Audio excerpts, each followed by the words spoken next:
तो है, देखिए क्या बहुत ज़्यादा टेंशन लेने की चीज़ नहीं होती है। अब कितनी यहाँ पे टेक्निकल बातें हुई, इतनी टेक्निकल बातें हुई। एक बंदा अभी कह रहा था कि उसने माथा चूमा, बुखार ठीक हो गया। भाई हमारी नौकरी क्यों लेना चाहते हो? हम पैसे से एमआर हैं भाई, हमारी दवा बिकती तभी हमारी नौकरी चलती है। माथा चूमने से अगर बुखार ठीक होता तो समझ लो कि सारे अस्पताल के लोग ऐसे तुम्हारे जैसे 10-20 लोगों को बुला लेते, कहते भाई पैरासीटामॉल की ज़रूरत नहीं, जितने बीमार लोग आ रहे हैं बुखार के उनका माथा चूमो तुम। हा? ऐसे थोड़ी होता है, टेक्निकल बात करनी चाहिए। हा? तो ये ओरिजिनल बात बोलनी चाहिए। लोग ओरिजिनल नहीं बोलते हैं। अब वो किसी ने गाना लिखा कि उसने जुल्फे लहराई तो बरसात हो गई। बताइए अगर किसी की जुल्फे लहराने से बरसात होती तो बुंदेलखंड में सूखा पड़ता? है? किसी ने वो गाना लिखा कि मैं उसकी जुल्फों की छाँव में सो गया। हमने कहा कि उसकी जुल्फे हैं कि लखनऊ नगर पालिका का तंबू का ना, तुम उसकी जुल्फों की छाँव में सो गए। अगर किसी की जुल्फों की छाँव में सोते तो एक कार्यक्रम इस ऑडिटोरियम, इस सदन में नहीं होता।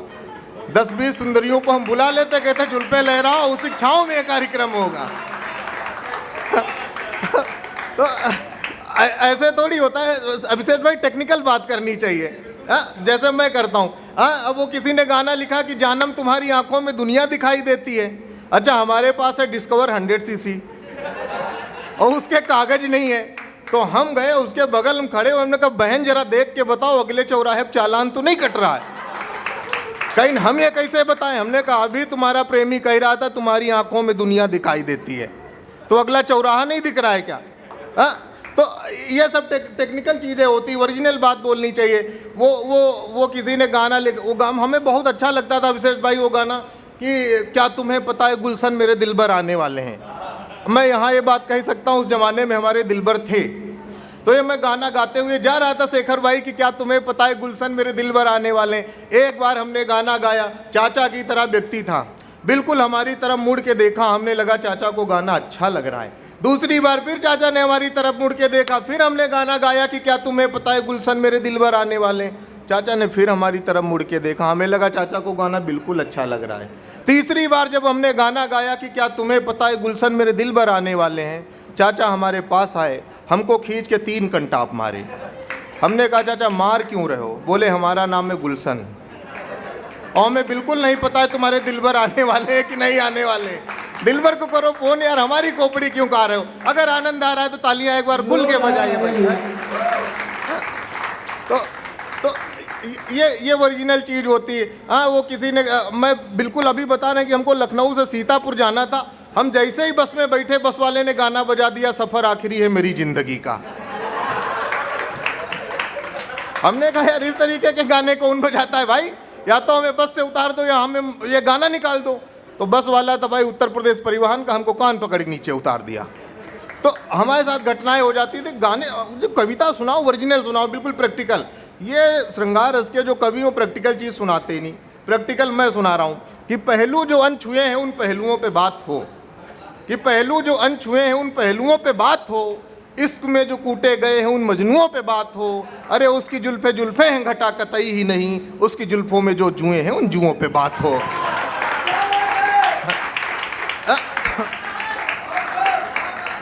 तो देखिए ऐसा नहीं कि जुल्फों में जुएं हैं, जुल्फे घटा वटा नहीं है कि नहीं सर? मैं बिल्कुल यकीन से बिल्कुल मैं ओरिजिनल बात बताता हूँ। तो ये ओरिजिनल चीज़ बताना चाहिए, लोग ओरिजिनल नहीं बताते हैं। तो ऐसी ऐसी बातें होती रहती हैं। हम देखो बिल्कुल और 4 पंक्तियाँ आपको आनंद की सुनाते हैं कि देख एक सुंदरी को मुड़ गए बाबूजी, कि देख एक सुंदरी को मुड़ गए बाबूजी, नैनों से नैना मिले जुड़ गए बाबूजी, और सुंदरी ने पैर एक्सीलरेटर पे क्या रखा, पलक झपकते उड़ गए बाबूजी। कि पलक झपकते ही उड़ गए बाबूजी। बिल्कुल समझ लो इसी के खानदान की 4 पंक्तियां मैं और आपको सुनाता हूँ। बिल्कुल ऐसे ही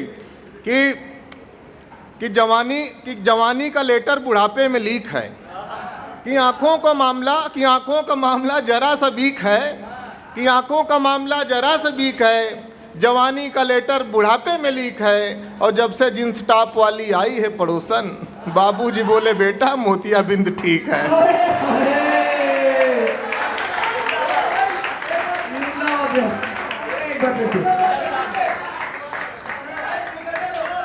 मोतियाबिंद वाली बात पे विजय ऐसा उछला जैसे इसकी कहानी मैं सुना रहा हूँ।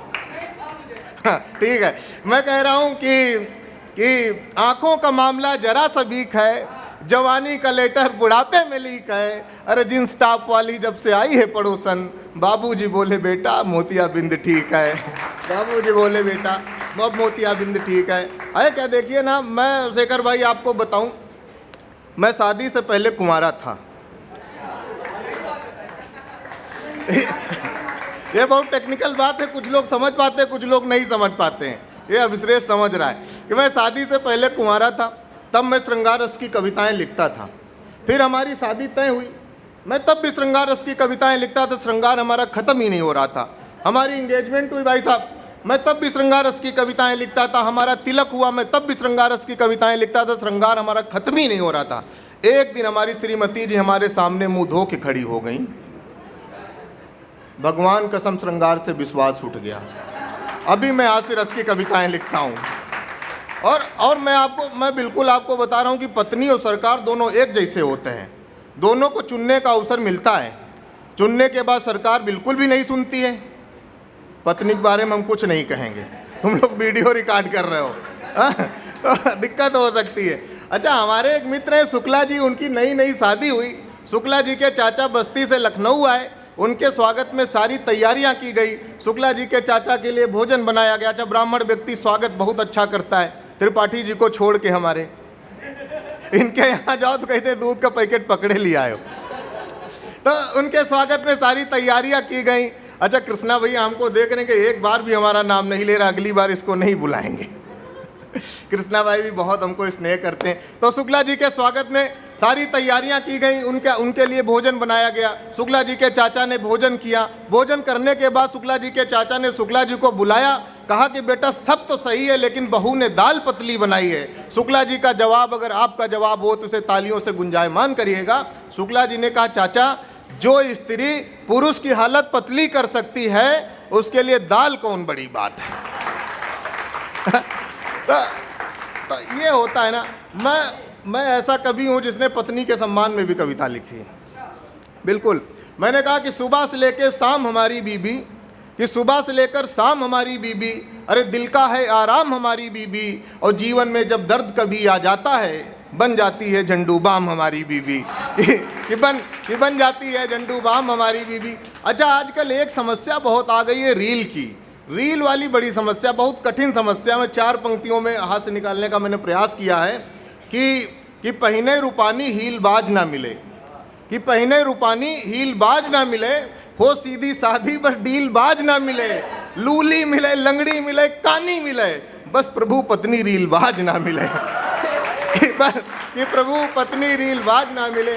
अच्छा, पत्नी की जब बात हुई तो हमसे लोगों ने कहा कि साली कैसी होनी चाहिए। मैं 4 पंक्तियों में बताता हूँ कि खिले हुए रोज सी लगती है, कि साली और पत्नी में तुलनात्मक अध्ययन मैं आपको बता रहा हूँ कि खिले हुए रोज सी लगती है, कैटरीना के पोस्ट सी लगती है, पत्नी चिकन पॉक्स का टीका, साली बूस्टर डोज सी लगती है। कि साली बूस्टर डोज सी लगती है। लेकिन यहाँ तमाम जिम्मेदार लोग बैठे हैं, पहली पंक्ति में मैम बैठी हुई है। मैं कहता हूँ कि पत्नी परिहास का विषय नहीं, पत्नी विश्वास का विषय है। 400 स्क्वायर फीट के घर में या 1000 स्क्वायर फीट के घर में 100 किलोमीटर की अगर कोई यात्रा करता है तो पत्नी करती है कि स्त्री करती है। तो तब मैं 4 पंक्तियाँ पढ़ता हूँ। इतना जो मैंने सुनाया वो हमारी मजबूरी होती है सुनाना। मैं 4 पंक्तियाँ आपको बढ़िया सुनाता हूँ कि बिना खबरों की खबर बनाती है पत्नी, डरपोक पति को निडर बनाती है पत्नी, आदमी कमा के बना सकता है मकान किंतु उसको संवार कर घर बनाती है पत्नी। किंतु उसको संवार कर घर बनाती है पत्नी।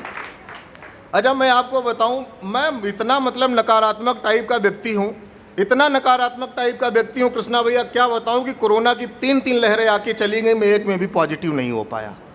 मैं हो सकता था, लेकिन हमारे अंग्रेजी के जो मास्टर थे अवस्थी जी कहा करते थे कि बेटा तुम पॉजिटिव रहा करो। उसी बीच हमारी एक टांग टूट गई। अवस्थी जी को पता चला, उन्होंने हमें फ़ोन किया, कहा बेटा पॉजिटिव रहा करो। हमने कहा गुरुजी हमारी टांग टूट गई, आप कह रहे हो पॉजिटिव रहा करो। कहीं बेटा पॉजिटिव इसलिए रहा करो, तुम्हारी हरकतें ऐसी हैं कि दोनों टूट सकती थी। अच्छा, हम सीतापुर के भाई, हम कहाँ मानने वाले। अवस्थी जी की 8000 रुपये फीस बाकी थी, एक 1.5 महीने बाद प्लास्टर कटा, 2 महीने के बाद हम अवस्थी जी के पास पहुँचे 4,000 लेके। हम अब अवस्थी जी बड़ा निगेटिव, कहने लगे ये क्या बदतमीजी, 8,000 रुपये फीस थी, 4,000 लेके आओ। हमने कहा गुरुजी पॉजिटिव रहा करो, क्योंकि हम 8 मार सकते थे, 4 दे रहे हैं।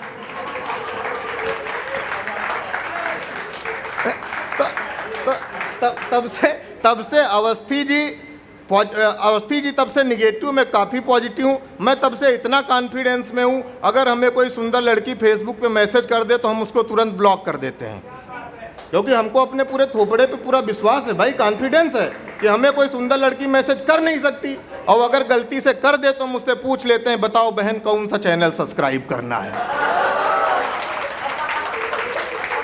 हमको सिर्फ 2 काम के लिए मैसेज आता है, please subscribe my channel, please follow my page.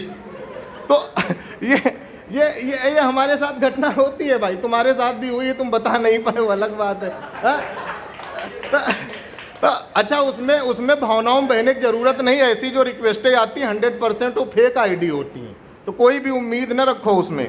अच्छा, समस्याएं सत्यम भाई मॉडर्न आ रही हैं। अच्छा, अभय भैया आपका नाम है, हम आपको देखे सत्यम भाई, अगर सत्यम भाई भी इधर कहीं होंगे। हाँ, तो हमने ये कहा देखिए समस्याएं मॉडर्न आ रही तो उसका सलूशन भी मॉडर्न होना चाहिए। हमारी प्रेमिका 10,000 रुपये लेके गायब हो गई। अच्छा, 10,000 की जगह में 10 लाख कहता तो आप लोग मानते भी नहीं, क्योंकि वो हमारी चेचिस को मैच नहीं कर रहा है। तो हमने कहा कि ड्राइवर से उसने हमको पेंटर बना दिया। समस्याएं मॉडर्न है तो सोल्यूशन भी मॉडर्न होना चाहिए, कि ड्राइवर से उसने हमको पेंटर बना दिया, इश्क में तबाही का सेंटर बना दिया, और 10,000 लेकर फरार है प्रेमिका, हमने भी उसको लोन में गारंटर बना दिया।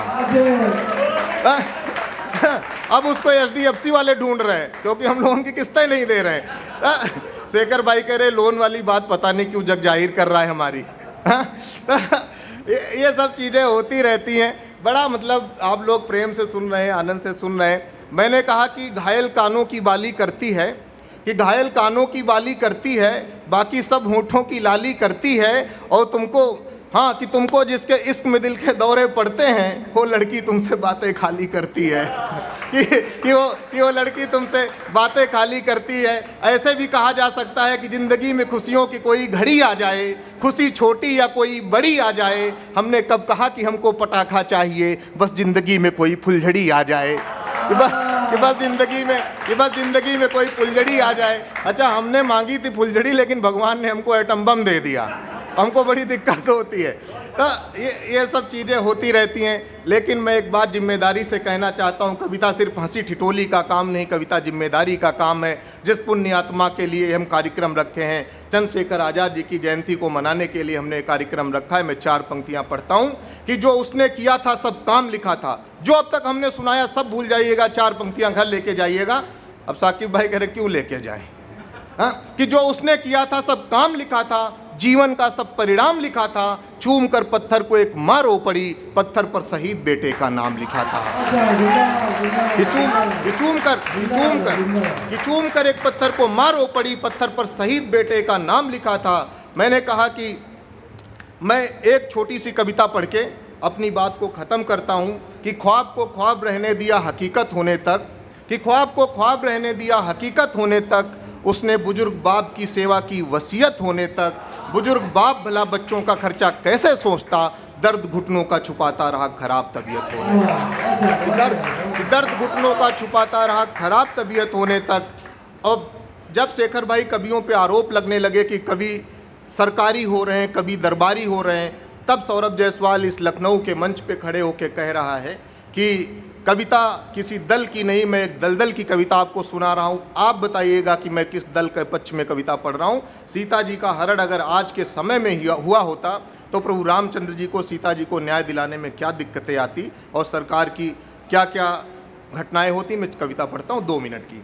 कि भले ही सही था त्रेता में प्रतिशोध मेरे राम का, कि भले ही सही था त्रेता में प्रतिशोध मेरे राम का, कलयुग होता तो हो जाता विरोध मेरे राम का। कि लखन के सूपनखा की नाक काटते ही, राक्षसों को जमीन पर पाटते ही, मैं तो लखन को प्रणाम कोटिस भेज देता, पर इस कृत्य के लिए महिला आयोग उन्हें नोटिस भेज देता। पर इस कृत्य के लिए महिला आयोग उन्हें नोटिस भेज देता। मानवाधिकार अनुमति नहीं देता मानवता के हनन की, हनुमान जी कभी इजाजत नहीं पाते लंका दहन की। कि हनुमान जी कभी इजाजत नहीं पाते लंका दहन की, करोड़ों की संपत्ति के नुकसान का केस हनुमान जी पर तुरंत ठोक देता लंकेश, राम जी को देखकर मुसीबत में कुछ ब्याज के संग सूत मांग लेते, मामला कलयुग का होता तो नेता सबूत मांग लेते। कि मामला कलयुग का होता तो नेता सबूत मांग लेते, और राम सेतु बनाने की तब तक मिलती नहीं परमिशन जब तक संबंधित विभाग को पहुंच नहीं जाता कमीशन। महिला सशक्तिकरण के नाम पर आई सरकार, राम की जानकी पर कुछ यूं करती उपकार कि सीता जी के अपहरण का करके केस दर्ज, सरकार इस तरीके से करती अपना पूरा फर्ज। अगल बगल के सारे सीसीटीवी खंगाले जाएंगे, न्याय मिलने तक सारे सबूत संभाले जाएंगे, जांच चलती रहती कोर्ट की अगुवाई में, सीता जी की पूरी उम्र बीत जाती सुनवाई में। कि जांच चलती रहती कोर्ट की अगुवाई में, सीता जी की पूरी उम्र बीत जाती सुनवाई में। कोर्ट की तारीख पर तारीख देखकर आंखें बरसती रहती, राम जी कोर्ट के बाहर बैठे रहते, सीता जी न्याय को तरसती रहती।